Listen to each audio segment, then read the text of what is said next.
Hello दोस्तों, नमस्कार। स्वागत है आपका आपके अपने YouTube चैनल सक्सेस मंत्रा में। मैं हूं कार्तिक और दोस्तों हम आपको पढ़ा रहे थे air force X and Y group के लिए इंग्लिश।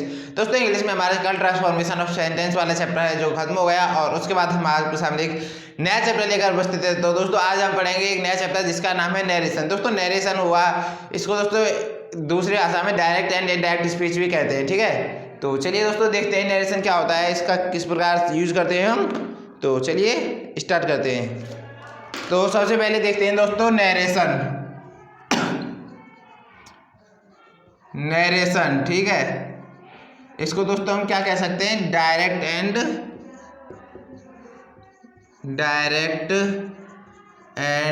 Indirect speech. ठीक है दोस्तों, ये एक ही के दोनों नाम है, नरेशन या डायरेक्ट एंड इनडायरेक्ट स्पीच। दोस्तों नरेशन के अंतर्गत ही डायरेक्ट इनडायरेक्ट स्पीच आते हैं। तो ये दोस्तों देखते हैं, चलिए स्टार्ट करते हैं। तो सबसे पहले क्या होता है दोस्तों, तो सबसे पहले देखते हैं हम डायरेक्ट स्पीच। ठीक है,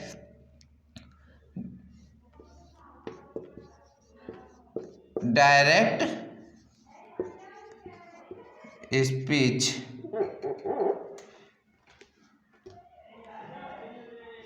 दोस्तों इसमें आप कहोगे कि आप डायरेक्ट के आगे, दोस्तों इसके एक नरेशन की छोटी सी डेफिनेशन होती है, किसी के द्वारा कहे गए वाक्य को अपने अर्थ में या उसी के अर्थ में, यानी कि किसी दूसरे व्यक्ति ने कोई बात कही है उसको मैं या तो अपने उसकी बात को अपने अर्थ से कहूँ या उसी की बात को रिपीट कर दूँ। दोस्तों ये होती है, अगर उसी की वाक्य को उसी के उससे रिपीट कर दिया तो हो गया डायरेक्ट, और उसकी बात को और अपने अर्थ में कह दिया तो वो हो गया हमारा इनडायरेक्ट। ठीक है, तो वही चीज़ दोस्तों होती है इसकी नरेशन की डेफिनेशन, और नरेशन की डेफिनेशन के बाद आता है डायरेक्ट स्पीच। अब डायरेक्ट स्पीच में दोस्तों देखते हैं कि क्या क्या होता है। डायरेक्ट स्पीच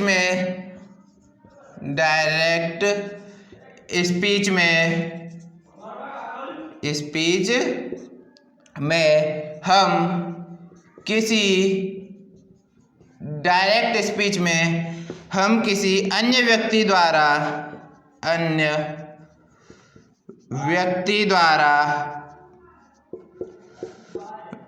कही गई बात को उसी के शब्दों में दोहरा देते हैं। अन्य व्यक्ति द्वारा कही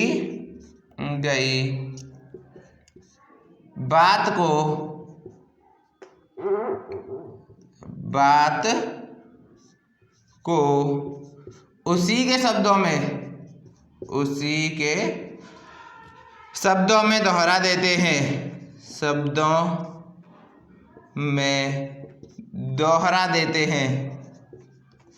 दोहरा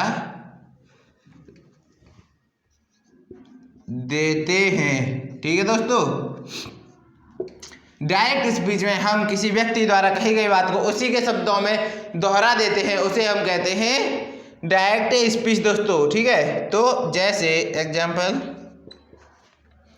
रीना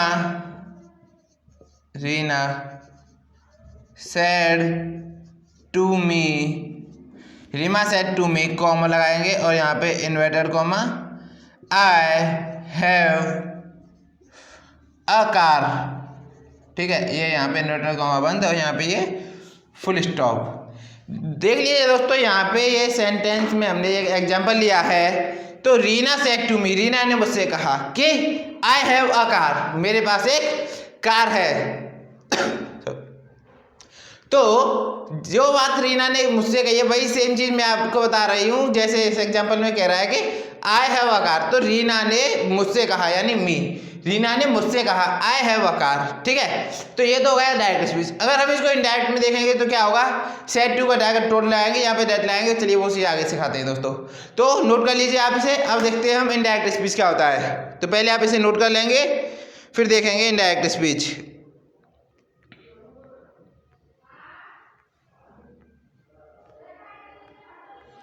तो दोस्तों अब हम इसको इरेज करते हैं और अपना नेक्स्ट देखते हैं इनडायरेक्ट स्पीच।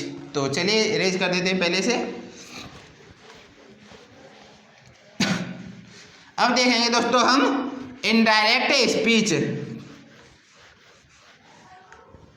तो चलिए देखते हैं।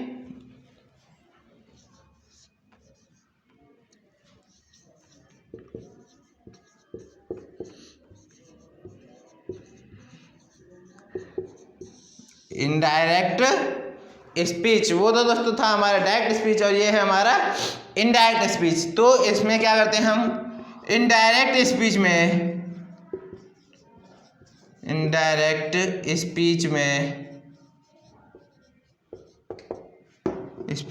हम किसी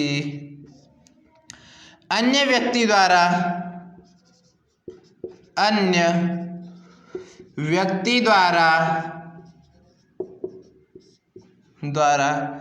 कही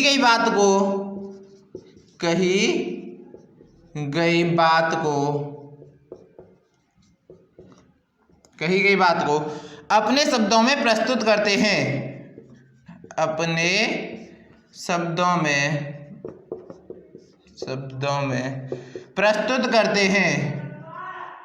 प्रस्तुत करते हैं। ठीक है दोस्तों। एग्जाम्पल की मदद से आपको समझाने की कोशिश करते हैं दोस्तों। रीना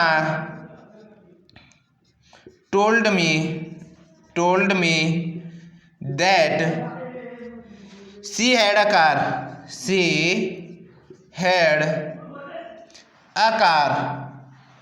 ठीक है। तो दोस्तों आप देख लीजिए कि आप Reena told me that she had a car, दोस्तों उस वाले भी सेंटेंस में क्या था, तो उसको दोस्तों हम यहाँ पे लिख देते हैं, Reena said to me, I have a car। ठीक है। तो ये था दोस्तों जो हमारा डायरेक्ट स्पीच था, ये है इनडायरेक्ट। तो आप देख सकते हो कि कितना डिफरेंस है। रीना सेड टू को हटा के हमने इस वाले सेड टू को हटा के टोल्ड कर दिया, एक कॉमा और इंडेटर को हटा के हमने दैट कर दिया। आई हैव अ कार है दोस्तों ये, तो आई का हमने क्या कर दिया, सी, क्योंकि ये रीना है एक, ये हमारी फीमेल है, तो फीमेल के लिए हम सी करते हैं। अब हैव, दोस्तों ये हैव आता है हमारा प्रेजेंट परफेक्ट में, और प्रेजेंट परफेक्ट हमारा चेंज होता है पास्ट परफेक्ट में दोस्तों। तो पास्ट परफेक्ट के लिए हैड आ गया। तो यही चीज़ हम आपको कौन से भी चेंज होता है, किस प्रकार होते हैं, इनके अलग अलग रूल भी होते हैं दोस्तों। ये एक तो होता है बेसिक टेंस से चेंज करना, जो कि आप पढ़ भी चुके हैं और हम यहाँ पे भी बताएंगे आपको। एक होता है दोस्तों एक्सक्लेमेटरी ये वगैरह, आगे चल के कुछ थोड़ा और इससे हट के आते हैं, तो वह चीज़ भी हम आपको इसी वीडियो में कंप्लीट करवाएंगे, इसी क्लासेज में, ये इसी चैनल पर। सॉरी दोस्तों, वीडियो में तो नहीं हो पाएगा।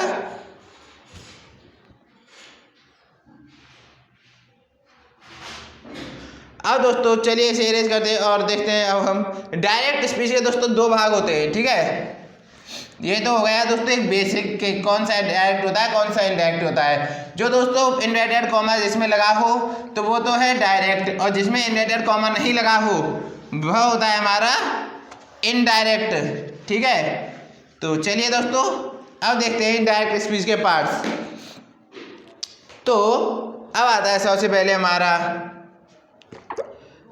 Parts in the statement of narration, part in the statement of narration, statement of narration, ठीक है। Parts in the statement of narration. तो चलिए दोस्तों इसको अब नोट करते हैं क्या होता है इसमें। डायरेक्ट स्पीच के दो पार्ट्स होते हैं, ठीक है। जो हमारा डायरेक्ट स्पीच होता है उसके दो पार्ट्स होते हैं दोस्तों, नोट कर लेंगे। डायरेक्ट स्पीच के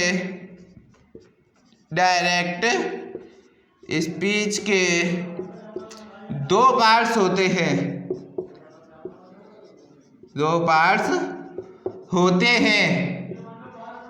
ठीक है दोस्तों। डायरेक्ट स्पीच के दो पार्ट्स होते हैं, कौन कौन से होते हैं। फर्स्ट होता है हमारा रिपोर्टेड वर्ब,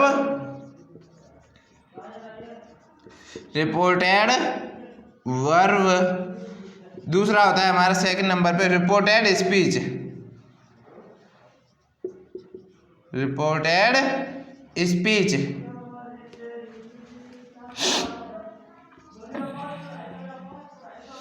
ठीक है। ये रिपोर्टेड वर्ब और रिपोर्टेड स्पीच होते हैं दोस्तों। डायरेक्ट स्पीच के दो पार्ट्स होते हैं दोस्तों। डायरेक्ट स्पीच का वह वाला भाग जो कि एक इन्वर्टेड कॉमा के बाहर होता है, जो इन्वर्टेड कॉमा से पहले होता है वो होता है हमारा रिपोर्टेड वर्ब, और जो इन्वर्टेड कॉमा के अंदर होता है वो होता है हमारा रिपोर्टेड स्पीच। तो दोस्तों जैसे उसी एग्जांपल को देखें तो रीना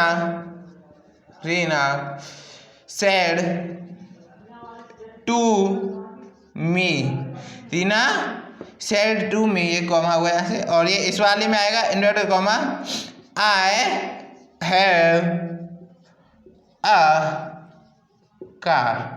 ठीक है दोस्तों, तो देख सकते हो आप, ये इसका एग्जांपल हुआ रिपोर्टेड स्पीच और रिपोर्टेड वर्ब का।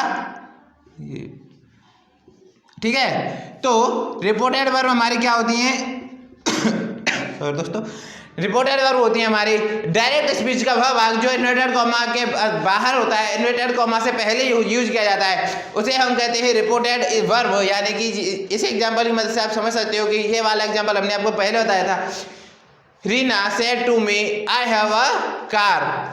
ठीक है दोस्तों, Reena said to me I have a car. तो आई हैव अ कार दोस्तों देख लीजिए, ये इन्वर्टेड कॉमा में बंद है और यहाँ से ये कॉमा स्टार्ट है। ठीक है, तो कॉमा और इन्वर्टेड कॉमा यहाँ पे यूज होते हैं, उससे जो पहले वाला पार्ट होता है जो कि बिना कॉमे वाला होता है दोस्तों। ऐसा नहीं कि यहाँ पे भी कॉमा आएगा, कभी कभी ऐसा हो जाता है आई हैव अ कार, ये इनडायरेक्ट इसमें दिया होता है, फिर comma Reena said to me. तो दोस्तों आपको ध्यान रखना है कि जो इन्वर्टेड कॉमा के बाहर होता है वही हमारा होता है रिपोर्टेड वर्ब, और जो इन्वर्टेड कॉमा के अंदर होता है दोस्तों वह होता है हमारा रिपोर्टेड स्पीच। तो नोट कर लेंगे दोस्तों इसे आप।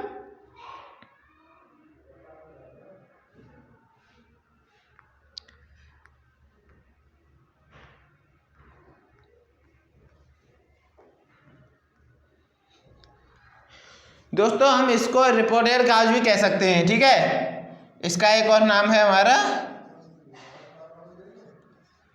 Reported cause. ठीक है दोस्तों, ये इसका दूसरा नाम है रिपोर्टेड स्पीच का रिपोर्टेड काउज। तो दोस्तों आप इसे पहले कंप्लीटली नोट कर लेंगे, और अब चलते हैं दोस्तों हम नेक्स्ट की तरफ। तो देखते हैं हमारे नेक्स्ट में क्या आता है। तो दोस्तों अब हम देखेंगे कि कुछ हमारे इंपॉर्टेंट रूल्स हैं, तो उन रूल्स को पढ़ेंगे दोस्तों ध्यान से।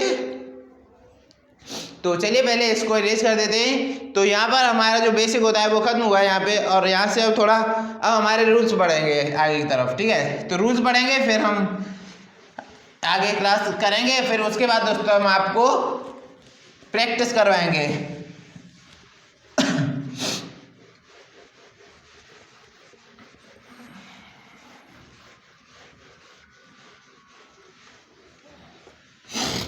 तो चलिए अब देखते हैं रूल नंबर फर्स्ट की तरफ बढ़ते हैं। अब हम अपने यहाँ पे देखते हैं रूल 1।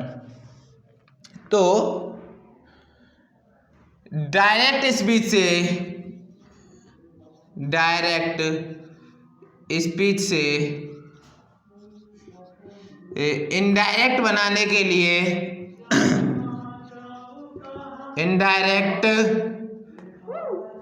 इनडायरेक्ट बनाने के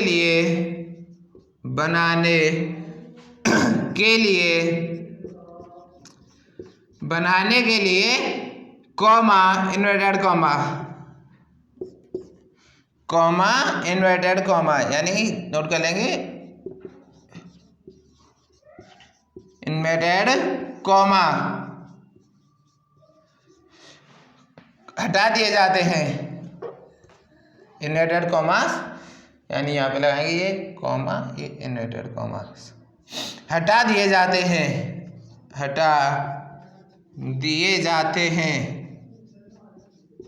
ठीक है दोस्तों, डायरेक्ट स्पीच से इनडायरेक्ट बनाने के लिए इन्वर्टेड कॉमा हटा दिए जाते हैं दोस्तों। ये इसका रूल हुआ फर्स्ट नंबर पे। ठीक है,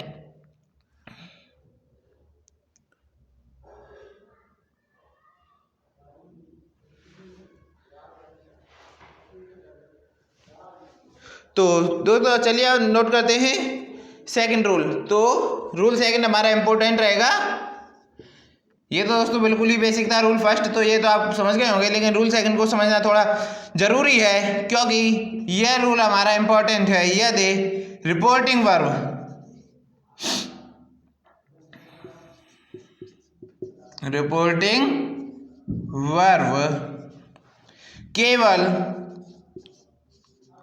केवल से,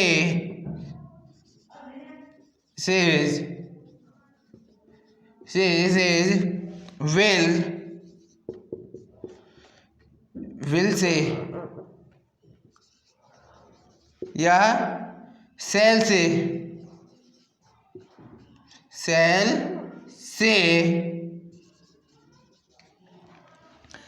है। यदि रिपोर्टिंग वर्ब केवल से, विल से या shall से है तो इनडायरेक्ट बनाते समय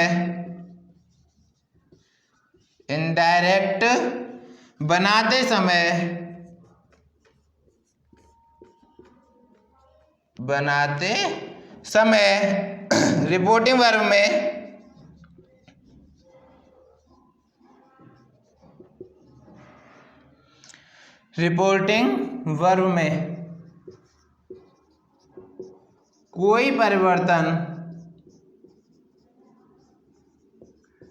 कोई परिवर्तन नहीं होता है।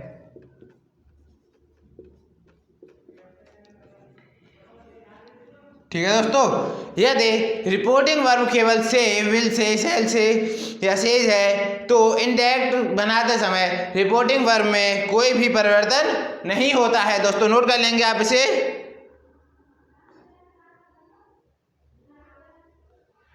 दोस्तों अब हम आपको देखेंगे कि रिपोर्टिंग वर्ब से और रिपोर्टेड स्पीच में टेंस का परिवर्तन किस प्रकार होता है। तो दोस्तों वह हम आपको बताएंगे नेक्स्ट क्लास में। तो आज की क्लास को दोस्तों हम यहीं पर समाप्त करते हैं और उम्मीद करते हैं क्लास आपको पसंद आई होगी। क्लास पसंद आई हो तो ज़्यादा से ज़्यादा लाइक करें, अपने फ्रेंड सर्कल में शेयर करें ज़्यादा से ज़्यादा, और चैनल को सब्सक्राइब करके बेल आइकन भी प्रेस कर लें। तो चलिए दोस्तों मिलते हैं नेक्स्ट वीडियो में इसका नेक्स्ट पार्ट लेकर। तब तक के लिए बाय बाय, टेक केयर।